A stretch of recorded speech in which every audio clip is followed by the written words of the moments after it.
Hola, estamos transmitiendo en vivo una conversación con Selene Soto de Women's Link. Vamos a hablar sobre salud sexual y reproductiva de las mujeres venezolanas en contexto pandemia. Mientras esperamos que se conecte Selene a través de la cuenta de Women's Link, les invito a dejarnos sus preguntas sobre el tema. Ahí se está conectando. Hola, Hola Selene, un placer estar aquí gracias, no, un contigo. placer para mí. ¿Cómo estás? Bien, bien. Bueno, vamos a contarle un poco a las personas que están viendo esta transmisión.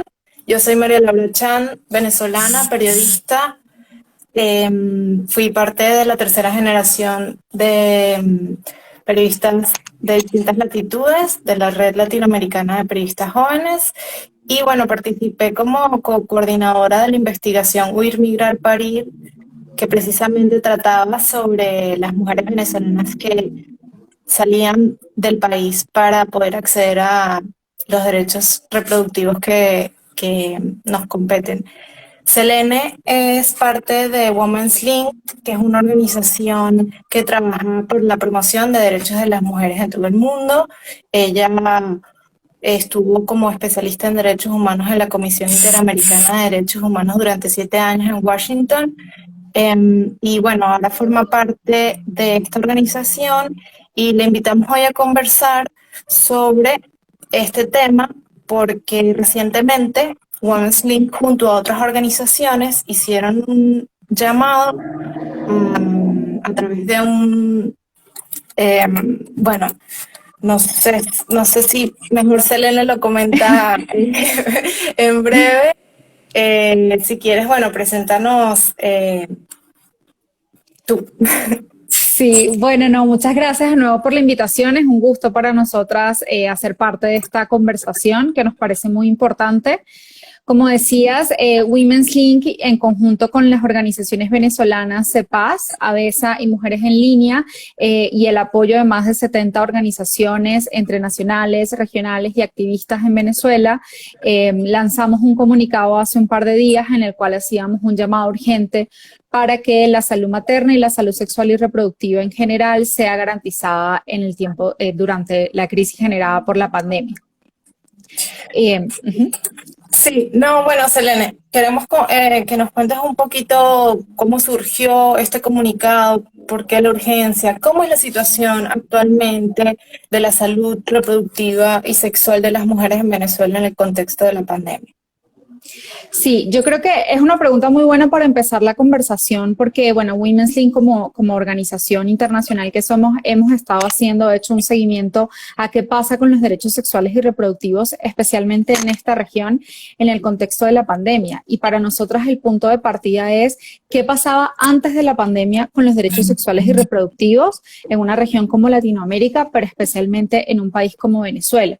Entonces, aquí es importante tener presente que, como todos sabemos, Venezuela enfrenta una emergencia humanitaria compleja que ha tenido unos impactos muy específicos en general en los derechos de las mujeres, niñas y adolescentes en el país, pero muy puntualmente en su salud sexual y reproductiva. Entonces, si se quiere, estamos hablando de una crisis dentro de otra crisis, es decir, la generada por el COVID dentro de lo que ya era la emergencia humanitaria compleja en Venezuela. Y creo que es importante entender que el COVID o esta crisis sanitaria que se está viendo a nivel mundial, el efecto inicial o principal que tiene no es el de generar necesariamente nuevas violaciones o afectaciones, sino agravar todavía más las que ya existían. Entonces estamos hablando de que antes de la pandemia la salud sexual y reproductiva en Venezuela estaba completamente afectada. Venezuela es un país en el que actualmente las mujeres no pueden ni siquiera hacerse un examen regular como citología, y cuando hablamos de las mujeres embarazadas acuden a una maternidad como la maternidad Concepción Palacios, que es un hospital emblemático en Venezuela que no tiene agua, no tiene un servicio regular de agua. Entonces ya esto pasaba antes del COVID y por supuesto ahora con esta nueva coyuntura todas esas situaciones se agravan, se exacerban Entonces ahora tenemos las mismas mujeres embarazadas que van a una maternidad, como la maternidad Concepción Palacios, que ya no tenía agua y que ahora adicionalmente, porque la salud sexual y reproductiva no está siendo priorizada en la atención, que de por sí es deficiente a la pandemia, pues las mujeres están enfrentando estos riesgos de manera agravada o adicional. Selena, y esos, o sea, estas cuestiones que hablas que se han agravado, eh, ¿nos podrías dar algunos ejemplos de cómo esto ha influido en la mejora de la atención, o sea, ha empeorado la atención de las mujeres embarazadas en las maternidades y en los centros hospitalarios de Venezuela? Sí, yo creo que hay un diagnóstico que hicieron varias organizaciones de mujeres en Venezuela que lo publicaron el año pasado, que se llama Mujeres al Límite, y que de una manera muy cruda, pero creo que es muy clave para entenderlo, dice que los derechos de las mujeres y en particular los derechos sexuales y reproductivos se han visto afectados por la emergencia humanitaria compleja en Venezuela a una manera tal que las mujeres, o sea, están en el siglo pasado. Entonces estamos hablando, o sea, es parte de una conversación más amplia en el cual hoy en día vemos índices de deserción escolar en niñas y adolescentes porque no pueden acceder a insumos de higiene menstrual. No pueden, no hay donde conseguir una toalla sanitaria o no pueden comprarla. Estamos viendo, como decía, que no es posible realizarse un examen tan básico como la citología porque no hay ningún tipo en los hospitales, no hay ningún tipo de instrumentos para poder realizarlo. O cuando una mujer va, si sufre una emergencia obstétrica o sencillamente pues necesita atención durante el parto, va a una maternidad como la Concepción Palacios, donde solo el hecho de ingresar a esa maternidad, que es un hospital que no tiene agua regularmente, es un riesgo. Yo siempre pongo un ejemplo que es muy dramático, pero que evidencia mucho esta situación. El año pasado en la maternidad se dañó el ascensor principal y el único que quedaba disponible para trasladar a las pacientes, se dañó. Entonces, durante esos días, nuevamente un ascensor sin agua, un ascensor donde no tiene elementos básicos de higiene, las mujeres en labor de parto o tenían que subir las escaleras o tenían que utilizar el ascensor de basura. O sea, eso es llevar a enfrentar a las mujeres a una situación de riesgo grave, pero que además nos devuelve a unas condiciones muy precarias. Y sobre todo aquí hablamos de un elemento que es clave y es la situación de mortalidad materna, que en Venezuela se ha agravado seriamente. ¿Y qué es la mortalidad materna? O sea, son las muertes que son altamente prevenibles o que deberían poderse evitar por las diferentes por las diferentes razones que ocurren, pero sobre todo porque existe una capacidad instalada en el sistema de salud público para que pueda recibir a las mujeres en labor de parto, por ejemplo. Estamos hablando que las mujeres que están embarazadas pueden morir porque algo tan básico como recibir una transfusión, si ocurre una emergencia durante la labor de parto, tampoco un hospital como la Maternidad Concepción Palacio tiene sangre. El banco de sangre tiene suficiente insumo para poder hacer la transfusión. Y hablo mucho de la maternidad porque para nosotras ha sido un ejemplo o un caso emblemático, ¿no? O sea, que refleja cómo se ha impactado el tema de salud sexual y reproductiva en el resto del país y que nos sirve para mostrar esa situación. Claro. Selena, y en contexto pandemia COVID, ¿ha habido alguna discriminación para mujeres que quizá tengan síntomas? Mujeres con COVID, ¿cómo están siendo atendidas? ¿Están teniendo algún trato en particular? ¿Women's Link tiene conocimiento de esta situación? Sí, justamente eso era lo que hablábamos, eso es lo que está reflejado en el comunicado que sacamos las organizaciones hace un par de días.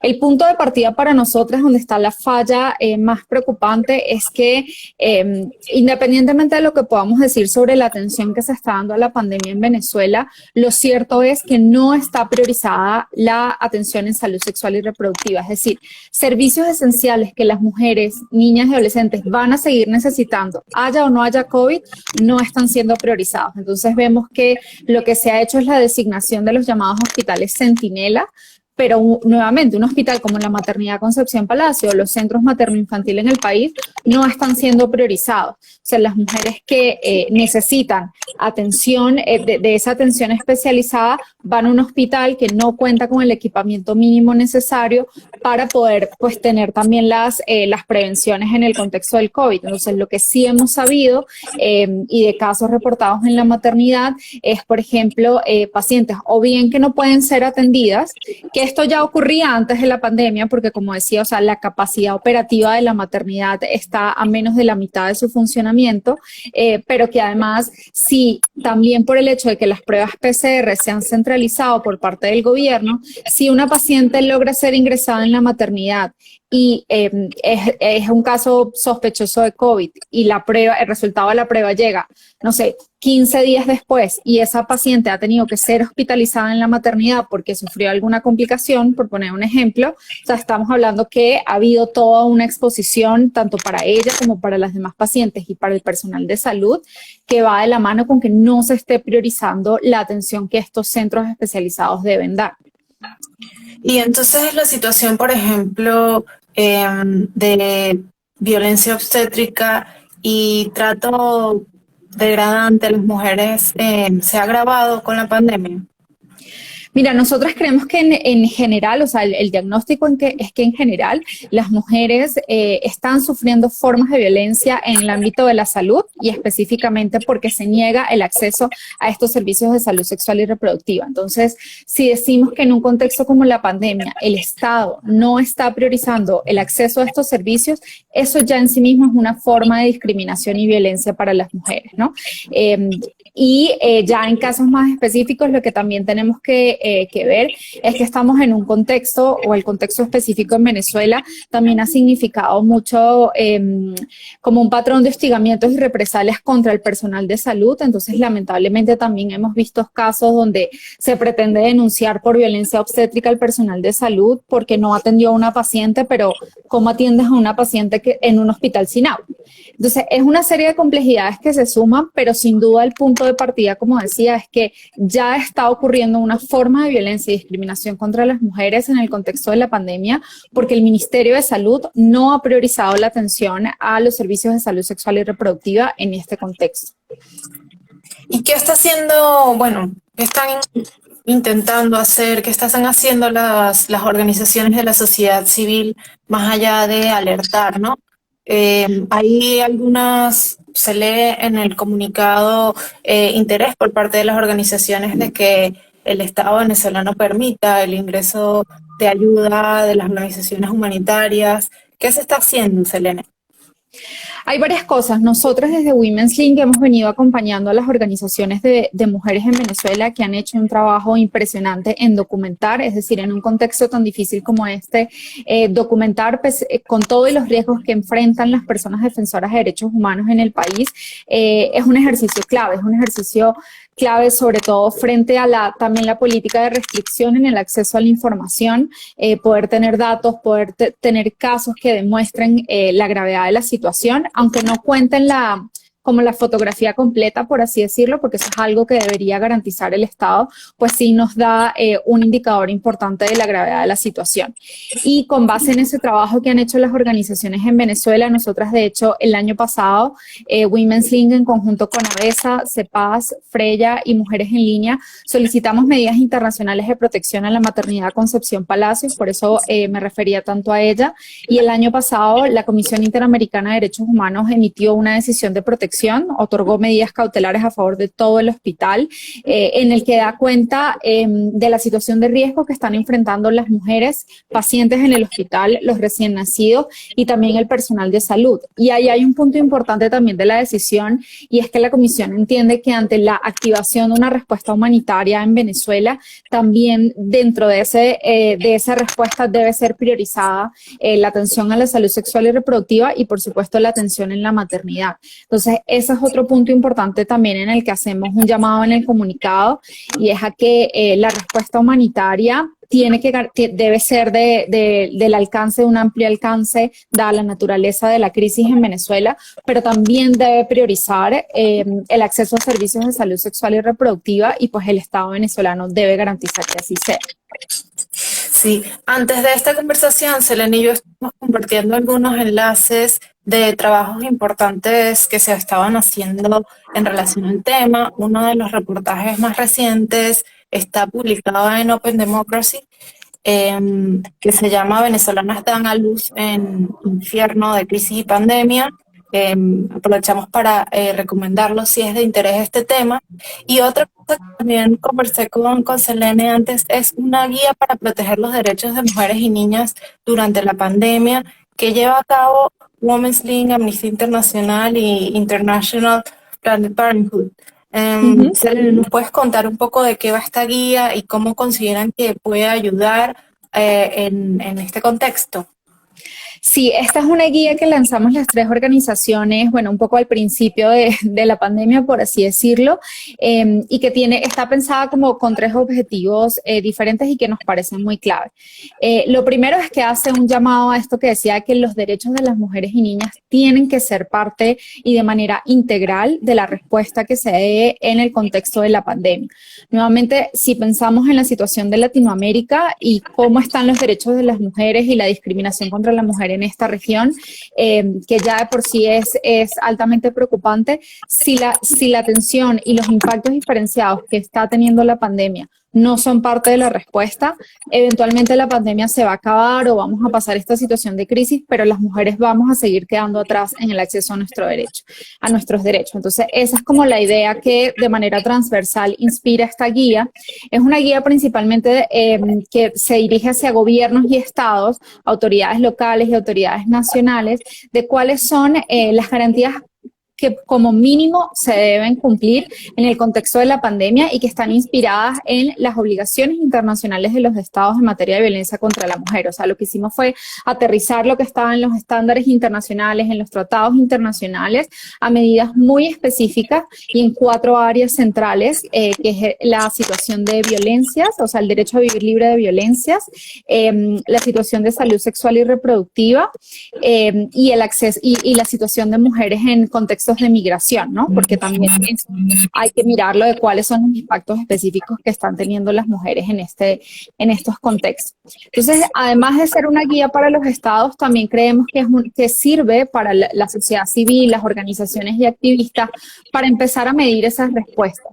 Y eso es justamente lo que inspira el comunicado que sacamos, porque si vemos en la primera medida que plantea la guía en cuanto a salud sexual y reproductiva es que se deben priorizar el acceso a los servicios de salud sexual y reproductiva. Ya ahí vimos que en Venezuela esa primera medida no se cumplió y es lo que nos lleva a hacer este llamado urgente, porque nos parece que tiene que ser esencial en el marco de la respuesta a la pandemia. Selena, y Women's Link ha apuntado algunos buenos ejemplos de buenas prácticas en otros estados en contexto pandemia. ¿Nos podrías hablar un poco de eso? Sí, en general la valoración que nosotras hacemos es que lamentablemente no está habiendo una respuesta integral con este enfoque diferenciado y con perspectiva de género que tenga en cuenta los impactos para mujeres y niñas, pero sí que han habido algunas acciones puntuales que valoramos como positivas. Por ejemplo, en Colombia, el Ministerio de Salud emitió una resolución específica sobre el acceso a servicios de salud sexual y reproductiva en el contexto de la pandemia, que establece muy claramente que deben ser una prioridad y no pueden ser interrumpidos ni negados su acceso en este contexto. Entonces, eso nos parece como una primera práctica, incluso haciendo especificaciones tales como que la interrupción voluntaria del embarazo, que acá en Colombia es posible acceder en las tres causales permitidas por el marco normativo, también debe ser garantizada durante el contexto de la pandemia. Y también en otros temas como por ejemplo de violencias y lo que está pasando con las mujeres que son víctimas de violencia doméstica, por ejemplo, hemos visto en países como Uruguay y Argentina que en algunas entidades locales el Poder Judicial ha emitido resoluciones para, por ejemplo, prorrogar de oficio medidas de protección a favor de víctimas de violencia doméstica. Eso también nos parece que es una buena práctica. Entonces, han habido ciertas decisiones que valoramos como positivas, pero en general seguimos teniendo la preocupación de que no está habiendo una respuesta integral y completa con esta perspectiva de género que es necesario. Claro. Y bueno, yo un poco más entrando en algo más específico, nosotros como periodistas incluso los medios de comunicación, sean grandes o de menor acceso, ¿cómo podríamos aportar para esta problemática más allá de hacer eco del comunicado y quizá publicar reportajes como los que plantean? Sí, nosotras creemos que poner en el centro del debate o de la discusión estos temas es esencial. Nosotras, bueno, de hecho apoyamos la conversación en la que ustedes participaron a principios de año, Ir, Migrar, Parir. Para nosotras eso fue un ejemplo muy importante de cómo se puede lograr un impacto al visibilizar las historias de lo que está pasando con las mujeres y niñas, tanto en Venezuela como aquellas pues que deciden migrar o se ven forzadas a migrar.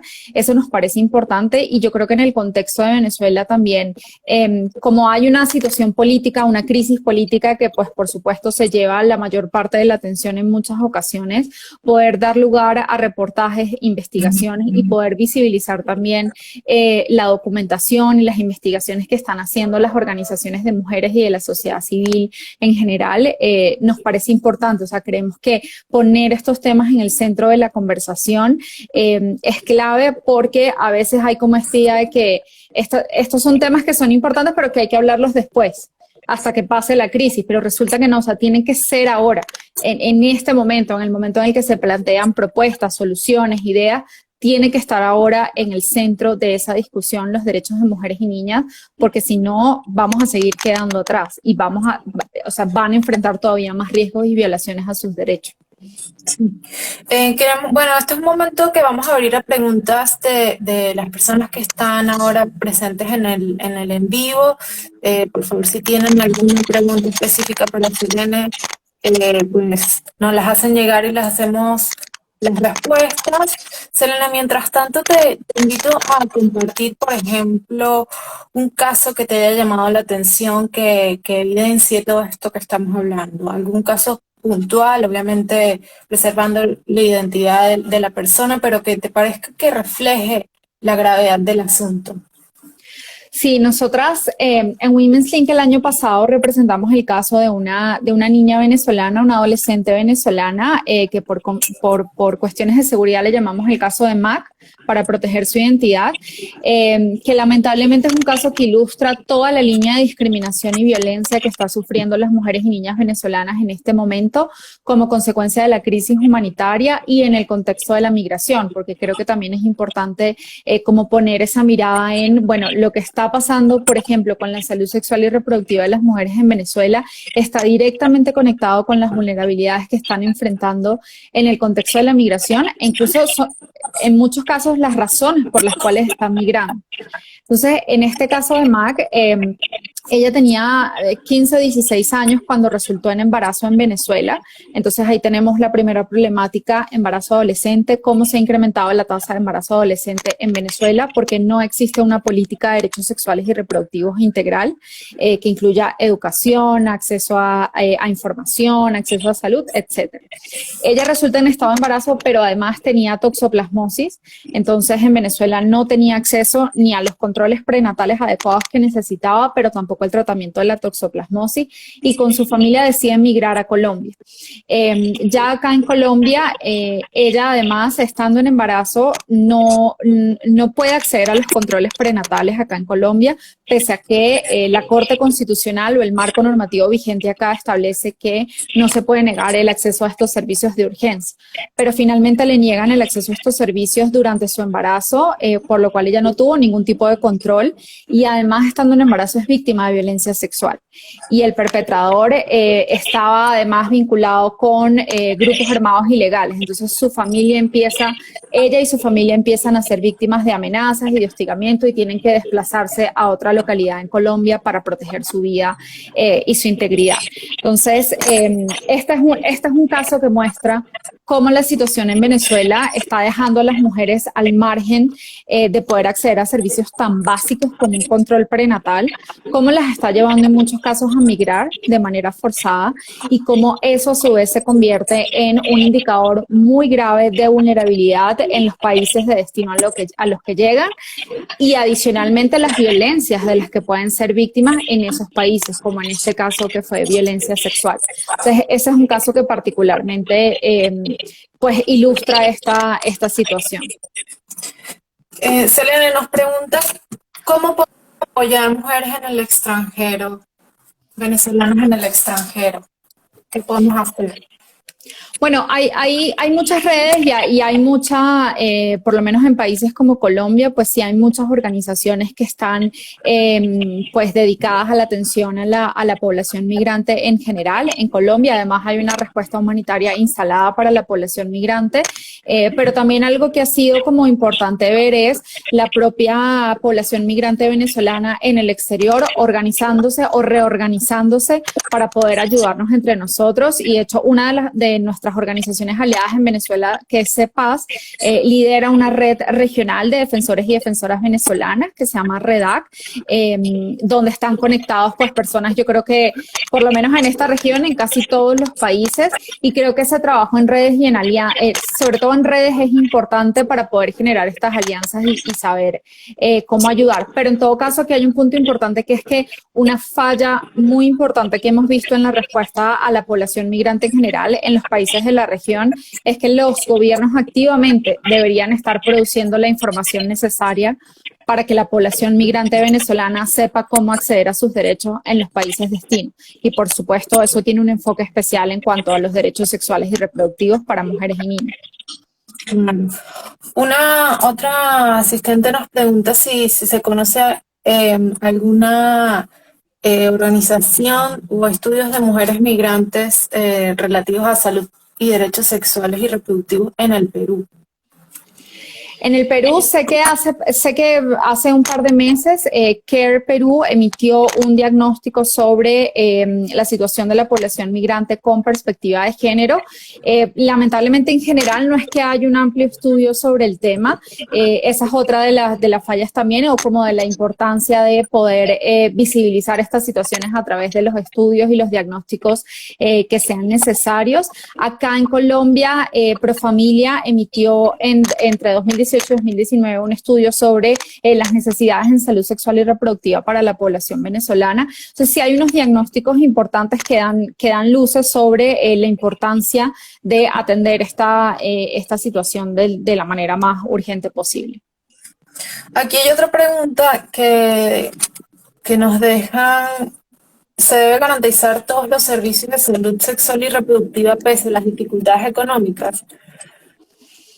Sí, o sea, la garantía en salud sexual y reproductiva es una obligación del Estado y es independiente, pues por supuesto hay que mirar en cada contexto eso cómo es posible garantizarlo, pero es que yo creo que aquí la discusión es anterior, porque es que ni siquiera se está hablando de eso, o sea, ni siquiera estamos en un punto de bueno, ¿qué priorizamos? Que igual ahí, pues, esto es parte de la priorización. Es que no está ni siquiera en la conversación y eso es lo que nos parece realmente grave y preocupante porque es una invisibilización absoluta de esta problemática. Claro. Bueno, creo que entonces la labor de los periodistas y las periodistas en todo el continente es seguir hablando sobre esto. Desde distintas latitudes, bueno, lo hemos impulsado con Huir, Migrar, Parir y también en lo personal, yo que me estoy dedicando a investigar sobre esto a nivel regional, sabemos que hay muchos grupos feministas, periodistas feministas que están hablando de este tema, del acceso al aborto, pero también de la violencia obstétrica y cómo los estados, tanto en Venezuela, pero también en los otros países que no necesariamente están atravesando crisis, son derechos que se vulneran, que se ignoran, que se invisibilizan y que, bueno, para poder resolver es necesario que se entienda, que la sociedad entienda que son prioritarios, ¿no? No sé si tienes otro punto que quieras compartir con nosotros, Selene. Ya estamos pasando la media hora de conversa, pero bueno, tenemos todavía tiempo. No, yo diría que bueno, que es muy importante este tipo de espacios y el trabajo que hacen desde distintas latitudes, a nosotros nos parece muy valioso y muy clave y creo que en la medida en que todos desde nuestros distintos espacios, como parte de la sociedad o de la sociedad civil organizada, podamos apuntarle a visibilizar esta problemática, nos parece que es clave porque, como decía, no es una crisis para resolver después, es una crisis que está ahora y creo que lo dejaría con esa frase de la crisis ha llevado a las mujeres en Venezuela a enfrentar situaciones parecidas al siglo XIX. Estamos un siglo atrás de lo que deberíamos estar y eso es sumamente grave y preocupante, así que hay que hablar de eso y hay que formular las respuestas y las propuestas que sean necesarias para superar esa situación. Bueno, muchísimas gracias, Elena. De verdad ha sido impresionante todo lo que nos has contado. Ha sido muy revelador y sobre todo muy alarmante por parte de distintas latitudes y mía.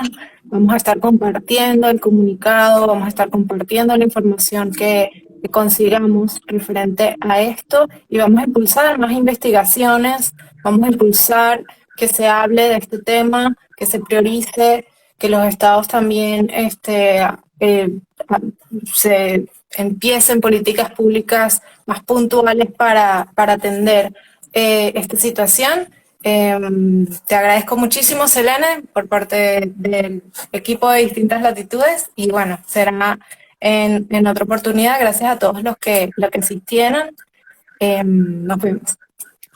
Gracias a ti por la invitación. Chao, que estén muy bien. Chao. Chao.